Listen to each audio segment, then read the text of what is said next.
Representative Snooki Cortez, Kagalang-galang Bobby Espiritu,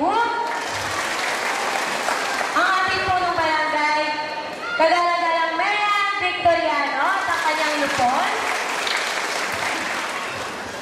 ang ating ECCD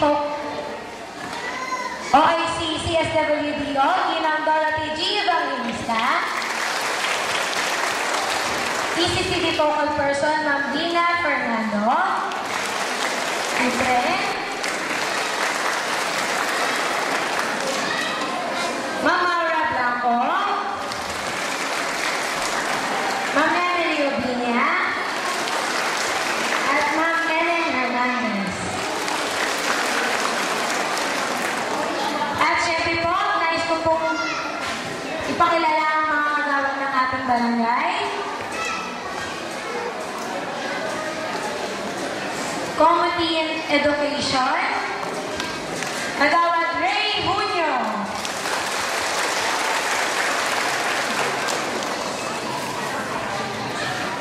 Kagawad Victoria Losada. At dahil naman sa board members, malugod ko pong ipinakikilala, walang iba kundi ang ating buting punong barangay, Kagalang-galang Marian Victoria. Magandang hapon po. Siyempre po sa mga panahon natin ngayong hapon, ang ating pong congressman po sa Alay Buhay Party List, Congressman West Gatchalian. Palakpakan po natin. Magandang hapon po.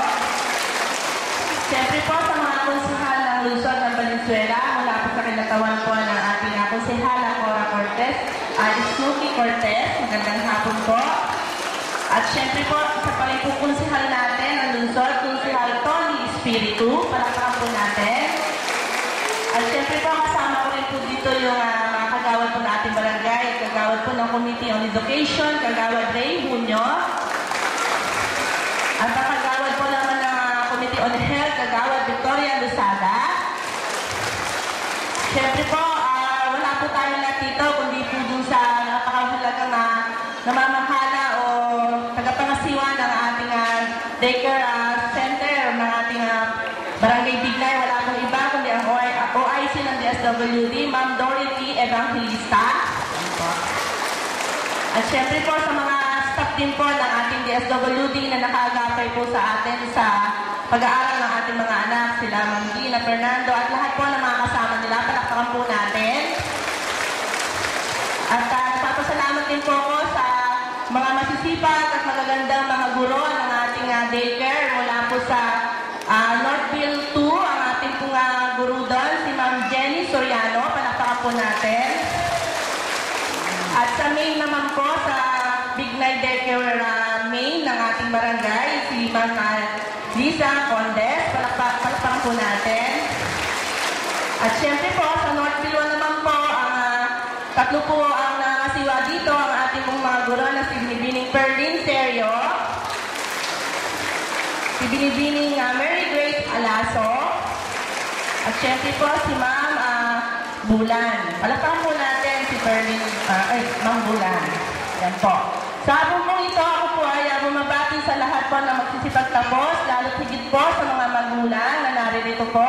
Siyempre po, masaya-masaya po tayo ngayong hapon dahil ito po yung pagkakataon na hinahantay natin na makatapos sa unang level o baitang ang ating mga anak patungo po sa susunod na edukasyon po nila.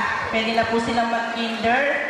Tapos po, siyempre po sa mga bata na alam po natin na itong araw na ito ang pinakamahalaga sa kanila at nakita po natin yung mga talent po nila talaga at nakatapos po sila na pag-aaral nila sa taong ito na alam po natin na siguro naman po sa panahon na ginugol po ng ating mga anak, sa tulong din po ng inyong mga bawat magulang, alam po natin na natuto naman po ito at nagkaroon din po ng magandang edukasyon ng ating mga anak.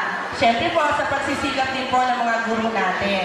Kaya siguro po sa hapon ito, hindi ko na po pahabain mula din po sa ating butihing mayor at Mayor Lynn Gatchalian at Congressman Rex Gatchalian. Ipapasalamat din po tayo sa kanila dahil sa mga suporta po nila sa ating barangay, lalo na po sa mga daycares. Muli po sa hapon ito, maraming salamat po at magandang hapon po sa ating lahat.